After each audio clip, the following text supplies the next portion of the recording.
Hi, welcome to Gravitational Fields 7b. So the question you have to answer is, what is the escape velocity of Earth?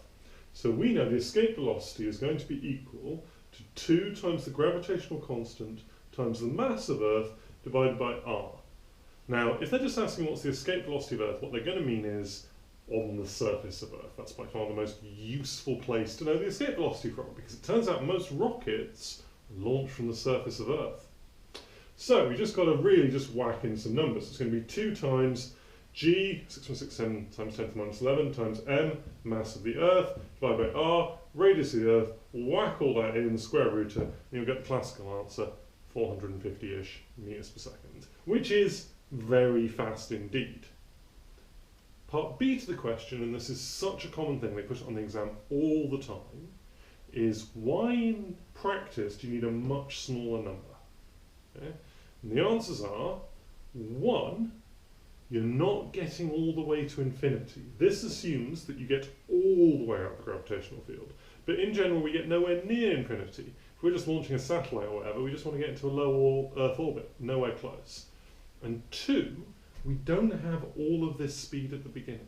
Remember, the rocket is going to keep on putting in energy. It's not like a jack-in-the-box, which is what this assumes. It's a rocket that's just going to keep pumping out energy, pumping out energy. A hot air balloon can actually get all the way to space.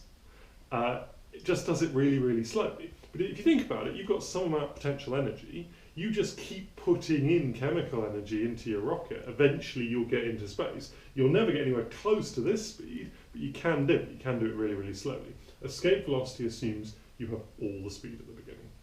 So that's where you normally get your marks for that. That can be as much as 4 marks because there's 2 different points and you've got to explain both of them. So just be aware of that and be on top of it. That's how you calculate escape velocity, and they're the ways you get the extra marks. Okay, so your homework tonight is to make a mind map of all of gravitational fields. Okay, now we haven't done the circular motion bit, which means we haven't really done that much on the forces, but we've done loads of other things. So you should, by this point, be able to do forces between 2 masses, the equation of that, and explain it.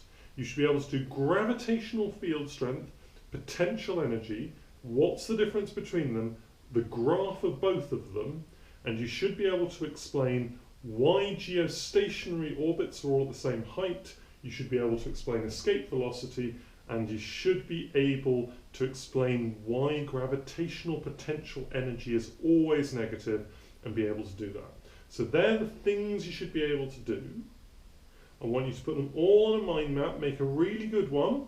Yeah, I know they're a little bit kiddie, but they are good, just getting all the ideas, and especially on this with the equations, making sure, this is the potential equation, this is the force equation, this is what little r means, this is what big R means, little m, big M. There's lots of little fiddly things, and I want you to make sure you've got all of those really crisp, because next lesson when we go on to electric fields, I'm just going to assume you know all that, and then we can move a bit faster through it, because it's basically the same stuff, except whenever you put the word mass, you're going to put the word charge in instead.